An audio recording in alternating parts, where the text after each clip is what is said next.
ഏറ്റവും കൂടുതൽ ജാതീയമായിട്ട് അധിക്ഷേപം കേൾക്കുന്ന ഒരാൾക്കാരാണ് നായർ വിഭാഗത്തിൽപ്പെട്ട ആളുകൾ. കുട്ടിക്കാലം മുതൽക്കേ ഇതുപോലുള്ള അധിക്ഷേപങ്ങൾ ഈ വിഭാഗക്കാർ കേൾക്കേണ്ടി വരുന്നു എന്നുള്ളത് എവിടെയെങ്കിലും ചർച്ച ചെയ്യപ്പെട്ടിട്ടുണ്ടോ?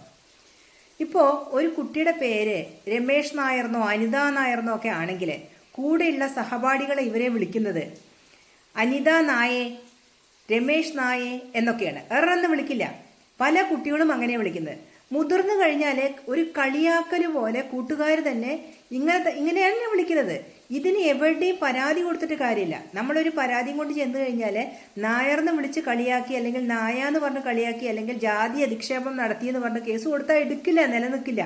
മറ്റ് വിഭാഗക്കാരെ പോലെയല്ല, അവരൊന്നും പറയേണ്ട ആവശ്യം തന്നെ ഇല്ല. അവരെ വെറുതെ ഒന്ന് തുറച്ചു നോക്കിയാൽ മതി. അപ്പം തന്നെ ജാതി പറഞ്ഞ് അധിക്ഷേപിച്ചു, ഞാൻ ഇന്ന ജാതിക്കാരനായതുകൊണ്ടാണ് എന്ന് പറഞ്ഞൊരു കേസ് കൊണ്ട് കൊടുത്താൽ 14 ദിവസം ജാമ്യമില്ലാത്ത അറസ്റ്റാന്നാ പറയാം. പക്ഷേ ഈ നായർ വിഭാഗത്തിനെ ഇത്തരത്തിൽ സമൂഹത്തിൽ നാണം കെടുന്ന രീതിയിൽ നായാന്ന് വിളിച്ച് അധിക്ഷേപിക്കുന്നത് എവിടെയും ചോദ്യം ചെയ്യപ്പെട്ടിട്ടില്ല, എവിടെയും കംപ്ലൈന്റ് ചെയ്യപ്പെട്ടിട്ടില്ല, ആരും അതിനെക്കുറിച്ച് ചർച്ച ചെയ്തിട്ടുമില്ല. ഇപ്പോൾ ഒരു പെൺകുട്ടി അതിദാരുണമായി കൊല്ലപ്പെട്ടു.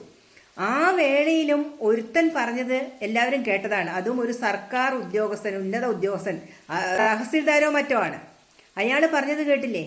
ഒരു നായർ സ്ത്രീ മരണപ്പെട്ടു, അവിടെ ഇവിടെ കിട്ടിയ ഗവൺമെന്റ് ജോലിയിൽ നിന്ന് ലീവ് എടുത്തിട്ട് സാധനം തേടിപ്പോയി വിദേശത്തേക്ക് എന്ന്.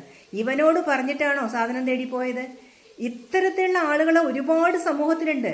ഇത് എവിടെയും ആരും ചർച്ച ചെയ്യുന്നില്ല.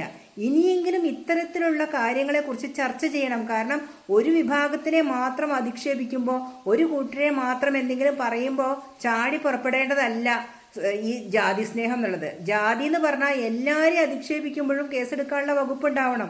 നമ്മളെ ഇങ്ങനെ പറഞ്ഞു എന്ന് പറഞ്ഞാൽ അത് കേസെടുക്കാം. അത് ഉന്നത ജാതി ആയതുകൊണ്ട് കേസെടുക്കാൻ പാടില്ല എന്ന് എവിടെ എഴുതി വെച്ചിട്ടുണ്ടോ? അപ്പൊ അതുകൊണ്ട് തന്നെ ഇത്തരത്തില് നായന്മാർ സമൂഹത്തിൽ അപമാനിക്കപ്പെടുമ്പോൾ അതിനെതിരെയും പലരും പ്രതികരിക്കേണ്ട സമയം അതിക്രമിച്ചിരിക്കുന്നു, അതിനെതിരെയും കേസെടുക്കേണ്ട സമയം അതിക്രമിച്ചിരിക്കുന്നു. അതുകൊണ്ടാണ് ഇത്തരക്കാര് ഇതുപോലെയുള്ള കമന്റുകളൊക്കെ മരണവേളയിൽ പോലും പാസ്സാക്കുന്നത്.